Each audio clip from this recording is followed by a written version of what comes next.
यदि आप ब्रह्मचर्य नहीं हैं तो आप में स्वाभाविक ये कमियां जागृत होंगी जो अध्यात्म में चलने ही नहीं देंगी। ब्रह्मचर्यहीन के लक्षण, जिन्होंने ब्रह्मचर्य का नाश किया है, अपने आप जांच लेना। उसके अंदर बार बार काम पीड़ा जागृत होगी, उसका विचार कामाशक्त होगा, पहला लक्षण। बस उसकी बार बार वृत्ति काम की आएगी, बार बार पीड़ा हृदय में काम भोग की प्रेरणा देगी। वो इतना असमर्थ होने लगता है कि आंख मिला के बात करने की भी हिम्मत नहीं रह जाती उसमें। हर समय उसके अंदर एक हीनता सी छा जाती है। वो बहुत चालाकी से अपने को छुपाना चाहता है, झूठ बोलता है, थोड़ी ऐंठन भी दिखाना चाहता है कि मैं कुछ हूं, पर अंदर से खोखला हो जाता है। ये दुर्गुण उसके अंदर जागृत होते हैं जो ब्रह्मचर्य का नाश करता है। उसके चेहरे में प्रसन्नता कभी झलक ही नहीं सकती, दुखी व उदास, जो ब्रह्मचर्य का नाश करता है। देखने से इस बदसूरत नजर आने लगेगा, चाहे जितना गोरा हो, चाहे जितना ऊपर से चिकनाहट लगाए हो, लेकिन उसके कपोल और नेत्र बदसूरत होंगे। चिकनाहट से मतलब नहीं है, एक आकर्षण होता है भागवतिक, वो उसमें नहीं होगा। स्वभाव बड़ा ही रुक्ष होगा, कड़ुआ होगा, बहुत ही हल्के स्वभाव का आदमी होगा। विश्वसनीय तो हो ही नहीं सकता, कामी पुरुष विश्वसनीय नहीं होता, वो कभी भी बदल सकता है। उसमें क्षमता नहीं है एक बात पर टिके रहने की। वो कसम खाए तो भी बहुत शीघ्र अपनी कसम तोड़ देगा। स्वभाव में कभी उसकी प्रसन्नता नहीं होगी, स्वभाव उसका चिड़चिड़ा बन जाएगा। रूखा होने के कारण नाक में गुस्सा रखी रहेगी, जरा सी बात में वो बहुत क्रोधित हो जाना, अपनी खोपड़ी फोड़ने लगना, दूसरों की फोड़ने लगना, अपने थप्पड़ मारने, मतलब एक जैसे कोई विक्षिप्त आदमी, पागल आदमी, ऐसी उसकी चेष्टाओं ने चीख चीख के बोलना, माथा पटकने लगना, ये लक्षण है ब्रह्मचर्य का नाश करने वाले के।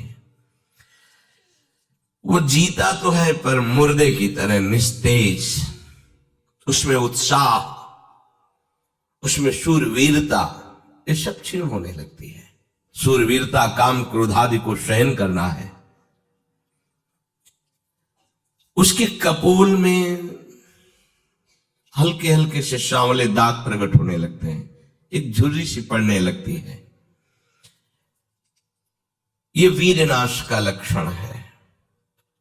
आंखें धस जाती हैं और उसकी हड्डियां कमजोर होने लगती हैं, बाल पकने लगते हैं, झड़ने लगते हैं। वीर भगवान के द्वारा दी हुई वो शक्ति है जिससे भगवत प्राप्ति में बहुत सहयोग होता है। ये जानबूझकर ऐसी क्रिया करते हैं जिससे वीरपात हो। रोग न रहते हुए भी इनको बहुत सी पीड़ाएं स्वाभाविक प्रारंभ हो जाती हैं।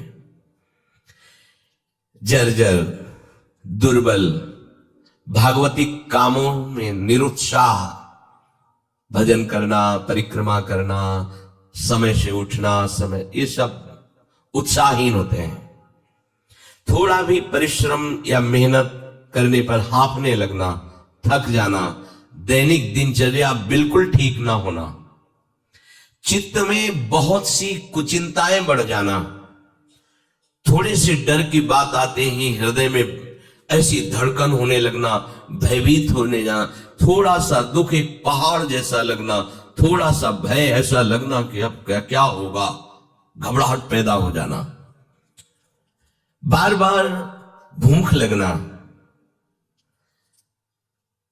पर वो भूख पचाने वाली नहीं होती, वीर नाश करने वाले को बार बार खाने की इच्छा होती है क्योंकि उसका लीवर खराब हो रहा है।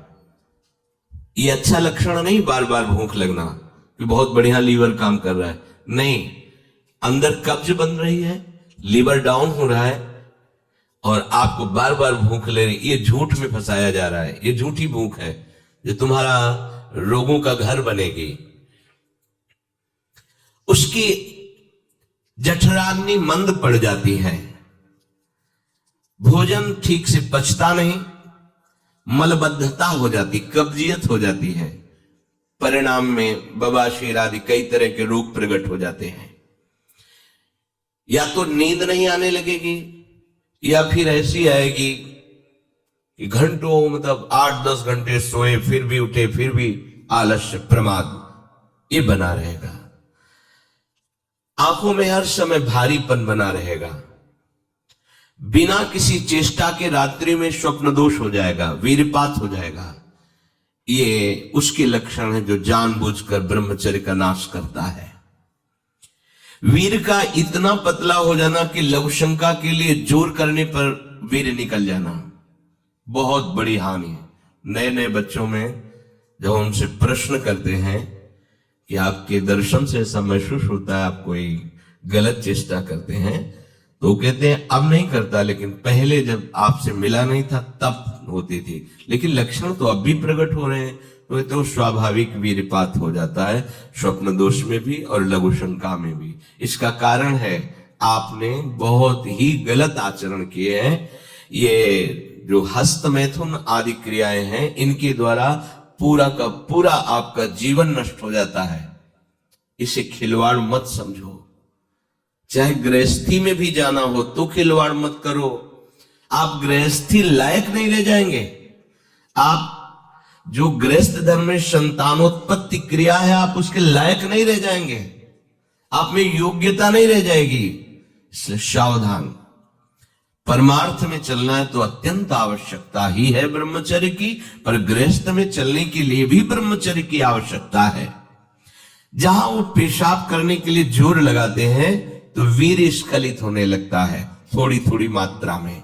ये हस्त मैथुन करने वालों का प्रधान चिन्ह है। इसका परिणाम यहां तक हो सकता है कि पुरुषत्व का नाश होकर नपुंसकता आ सकती है। हाथ पैरों के जोड़ पर बिना किसी कारण के दर्द होना, कमर में, गांठ में, जहां संधियां हैं, अस्थियों का जोड़ है, वहां दर्द होने लगना। सर में जरा भी विचार करने पर दर्द पैदा हो जाना। किसी विषय पर विचार कर या मंत्र में ध्यान कर तो सर में दर्द होने लगना। हाथ पैरों में शिथिलता आने लगना। दिमाग में एक सनसनी पैदा हो जाना। कानों से शाय शाय शब्द सुनाई देने लगना। नाटक, उपन्यास और गंदी बातें, अश्लील चित्र देखने में बड़ी रुचि हो जाना। सावधान होकर श्रवण करें।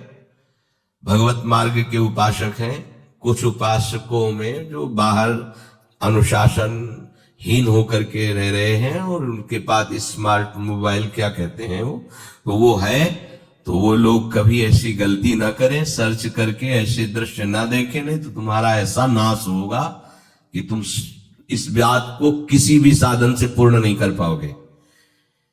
एक बार मछली की क्रीड़ा देखने पर शौभरी जैसे महात्मा कामाशक्त हो जाते हैं। एक बार वैश्या के साथ ऐसा कृत्य देख करके अजामिल जैसा संयमी ब्राह्मण भ्रष्ट वैश्यागामी बन सकता है। और आप देश विदेश की ऐसी गंदी फिल्में, गंदी बातें देखकर आप अपने को संयमी रख सकते हैं? क्यों आप अपना नाश कर रहे हैं? क्यों आप अपने शत्रु बन रहे हैं? उपासक समझता है कि कोई जानता नहीं है, लेकिन तुम जिसको जानने के लिए चले वो तो तुम्हें जान रहा है ना। वो कैसे तुम्हारे सामने आएगा? कैसे तुम्हारे मुख में नाम चलेगा? कैसे हृदय में भगवत प्राप्ति का उत्साह रह जाएगा यदि आप ऐसा? उपासक को नाटक, उपन्यास, सिनेमा, अश्लील चित्र, गंदी पिक्चरें बिल्कुल नहीं। क्यों अपना नाश कर रहे हो? पर उसको रुचि हो जाएगी। जो व्यभिचारी प्रवृत्ति से युक्त है उसको ये अच्छा लगेगा। बार बार पेशाब होने की इच्छा होना,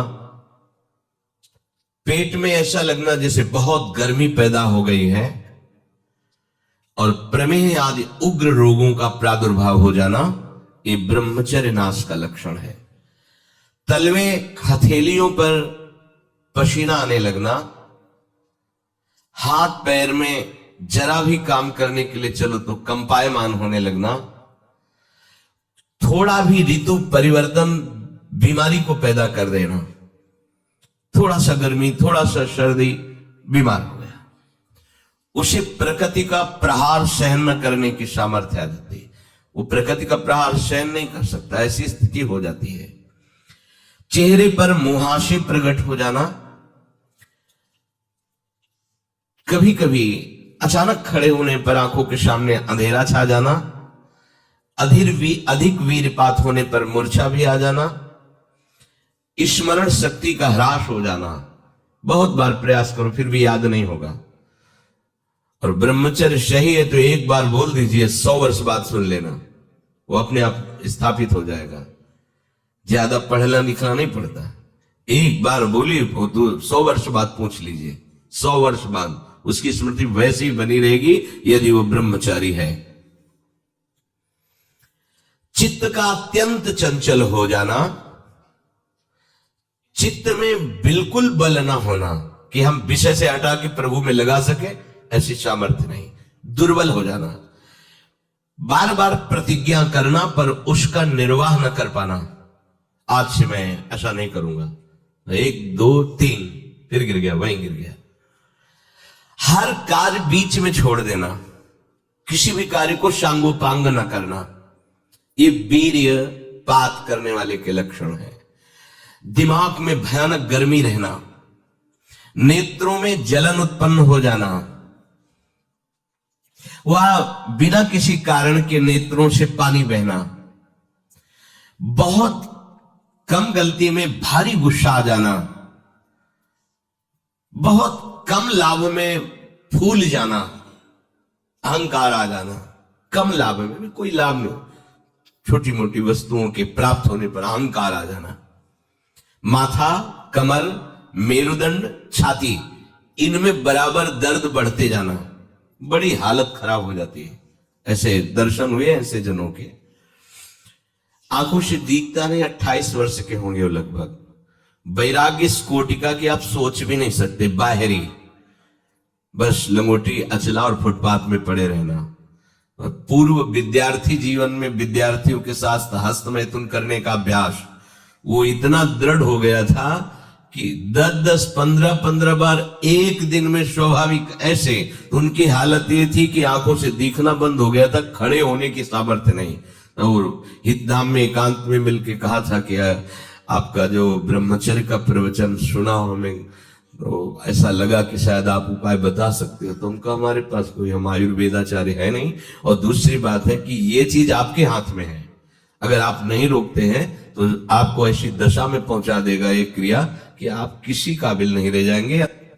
रीढ़ की हड्डी कमजोर हो जाती है और उसमें सीधे बैठने की सामर्थ्य खत्म हो जाती है, वो झुकाव ऐसे, वो झुक करके ही ऐसे बैठना।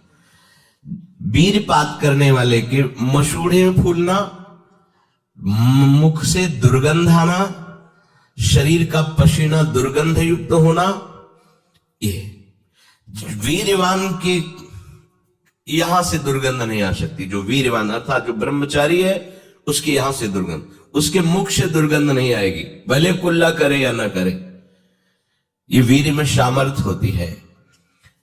नाक के साइड में यहां कालिमा आ जाना, फिर वो कालिमा धीरे धीरे कपोलों में बढ़ते जाना, ये वीर नाश का लक्षण है। वीर्य नाश से उदर लंबा होना, पेट बढ़ना शुरू हो जाता है, आंतें बढ़ना शुरू हो जाती है, उसकी वाणी में मृदुता नष्ट हो जाती है, कर्कशता रुक्षता आ जाती है, उसका स्वभाव अप्रिय बन जाता है, छाती की हड्डियां दिखने लगती हैं, वो ना तो लोक में ना परलोक में किसी भी कार्य में उत्साह करने लायक नहीं रह जाता। वो जरा सी भी